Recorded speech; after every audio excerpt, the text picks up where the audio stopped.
Welcome to the fourth session of Week 5. This time, let's take a deeper look at portrait paintings of the late 19th and early 20th centuries. In the Joseon period, portraits were primarily used for ancestral worship and the preservation of lineage. Joseon portraits captured the physical likeness of individuals, but also expressed their virtues and spirit. Royal portraits, particularly those used in royal ancestral rites, represented the highest level of portrait art in Joseon, and were created by the most skilled court artists. However, these portraits were not displayed as decorative art. Instead, they were consecrated in shrines to be preserved and used in rituals. The practice of Hui, which involved avoiding direct references to the monarch's name, extended beyond written and spoken language to include visual representations of the king. This tradition was also observed in China, but in Joseon, it took on additional significance. Royal portraits known as ojin were hidden from public view, and in court record paintings, the king's appearance was never directly shown. Instead, his presence was symbolically suggested through elements like an empty throne or carriage. In the Joseon dynasty, royal portraits were created using three techniques: 도사, 추사, and 모사. These portraits were managed by a specialized office that oversaw the process and recorded it in ugue, or royal protocols.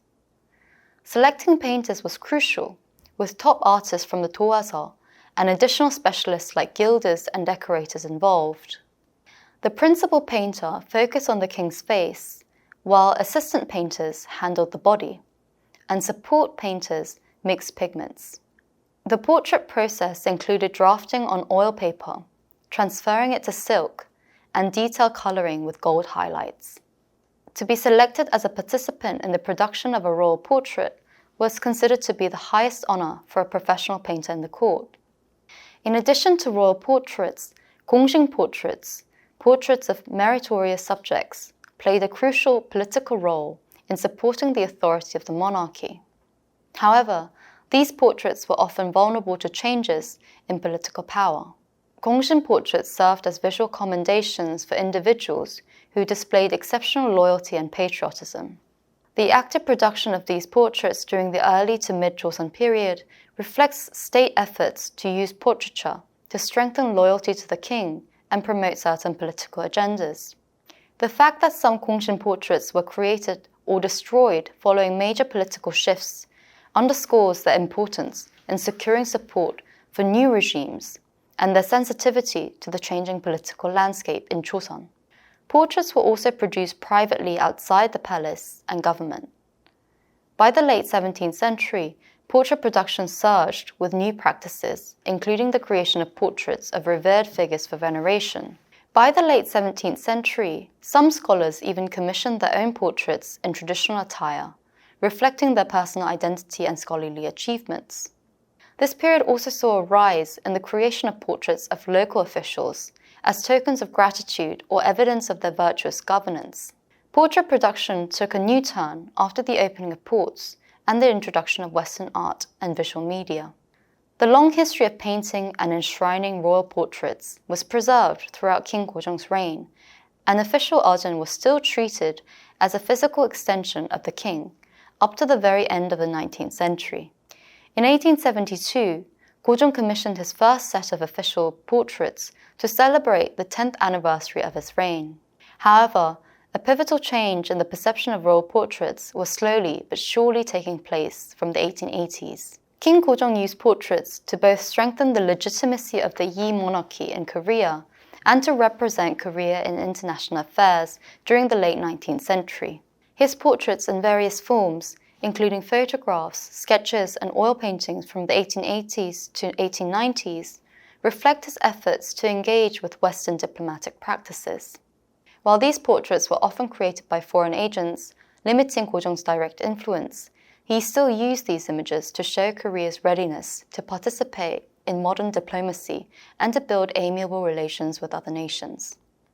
Gojong took a keen interest to new media such as photography, oil paintings, and illustrations.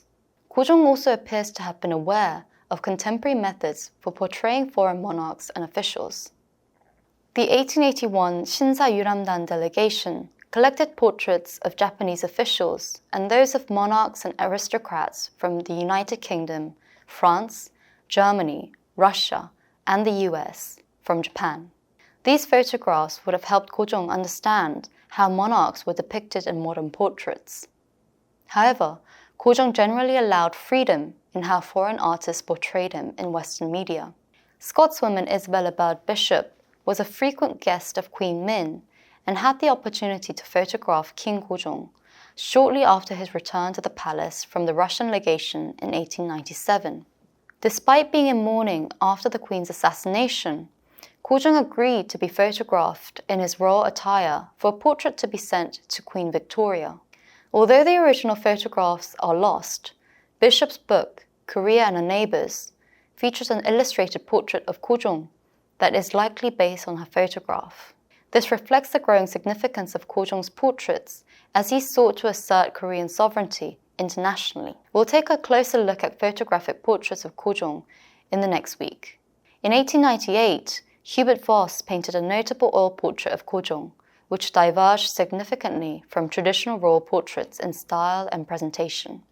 Voss's painting, which was displayed at the 1900 Paris Exposition, portrayed Kojong in a more secular and less authoritative manner. This painting, shown as part of an ethnographic display of non-Western races, marked a shift in how royal portraits were treated. Antonia Schindler's 1893 painting of Kojong, intended for the Chicago World Fair, also aimed to showcase Korean ethnicity, but was less accurate and more generalized as the painting was based on a photograph. These foreign depictions of Kojong often served as visual representations of Korea for Western audiences and reflected Western perceptions of the country.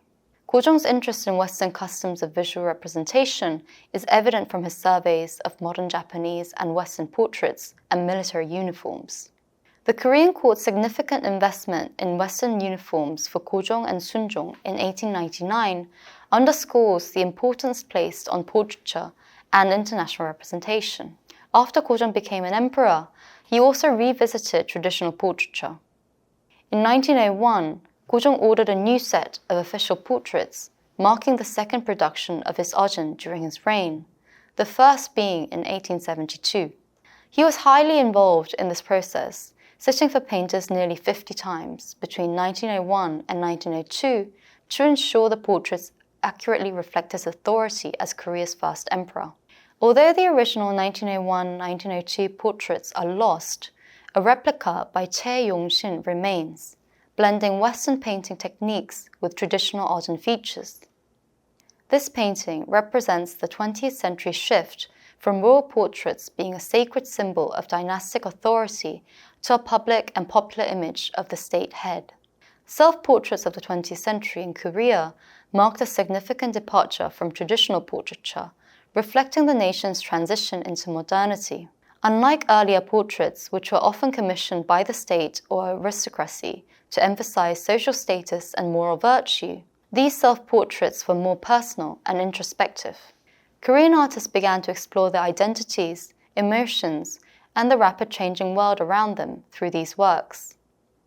Influenced by both Western artistic techniques and a desire to express individualism, these self-portraits captured a blend of traditional Korean values and the emerging modern consciousness, offering unique insights into the complex cultural shifts of the time. Two of the very early artists of the 1910s who were trained in Western oil painting included the aforementioned Ko Hee-dong and Kim Kwan-ho. Ko Hee-dong is regarded to be the first Korean artist to embrace Western-style painting. He graduated from Tokyo School of Fine Arts and trained under Kuroda Seiki, who studied under the academic painter Raphael Collin in Paris, and was influenced by the Barbizon School and Impressionism, becoming known for introducing the plein air and Impressionist styles to Japanese art. Kim Kwan-ho became the second Korean student to earn a degree in Western-style painting. Like Ko Hee-dong, he also trained under Kuroda Seiki, but showed a more comprehensive understanding of oil painting and technical sophistication than Ko Hee-dong. He showed talent in taking Kuroda Seiki's use of light and color and applying it to darker tones of shadow, which he used to convey depth and atmosphere in his works. His painting style often featured detailed and naturalistic depictions. His academic success at the Tokyo School of Fine Arts highlighted his skill in adopting and mastering Western painting techniques, which was a notable achievement for a Korean artist during the colonial period, when Korean artists had to compete in a predominantly Japanese environment. Kim Kwon-ho's talent began to gain wider public recognition when his painting Figure won a silver medal at the 1915 Chosun Industrial Exhibition in Gyeongbokgung Palace. His reputation was further solidified in 1916 when his graduation piece, At Dusk, won a special prize at Japan's prestigious government-hosted Bunten exhibition. This work, Korea's first nude painting, caused a significant social stir. His first solo exhibition in Pyongyang later that year featured about 50 landscape paintings, further establishing his fame and marked a milestone in Korean modern art history. This recognition helped elevate his status in both Korea and Japan. Both pioneering Korean artists produced self-portraits that still survive to this day. Ko Hee-dong's self-portraits are marked by a blend of traditional Korean and Western styles. In Self-Portrait Holding a Fan, Ko depicted himself in traditional Korean attire and setting, but used oil paints and shading techniques characteristic of Western art. Similarly, in Self-Portrait in Overcoat, he appears as a modern young man from his short and tidy haircut, but he presented himself as a Korean artist by depicting himself in a navy hanbok turumagi overcoat. Moreover, his self-portraits reflect a transitional period in Korean art, where he consciously positioned himself at the crossroads of two artistic traditions and formulated a modern cultural identity as a Korean artist. At first glance, Kim Kwon-ho's self-portrait is darker and subdued in its energy. In his self-portrait, Kim Kwon-ho employs a meticulous and detailed style, emphasizing the textures and depth of his features. This technique reveals his proficiency in oil painting, a medium that he mastered during his studies at the Tokyo School of Fine Arts. The portrait is notable for its striking realism, capturing not just his physical appearance, but also a sense of introspection and personal depth.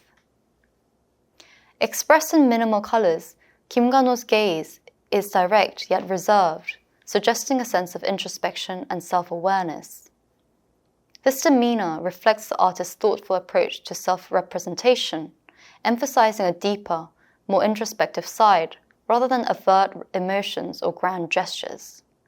In contrast to Ko Hee-dong's bright and colorful self-portraits that employ several visual themes that hint at his nationality, Kim depicted himself in a Western-style fur coat and hat. Whether or not this was a deliberate omission of his Korean identity is unknown, but it is clear that the two artists had contrasting focal points in self-identification and representation. The diversity seen in self-portraits in Korea greatly increased as more artists trained in Western-style painting emerged throughout the colonial period.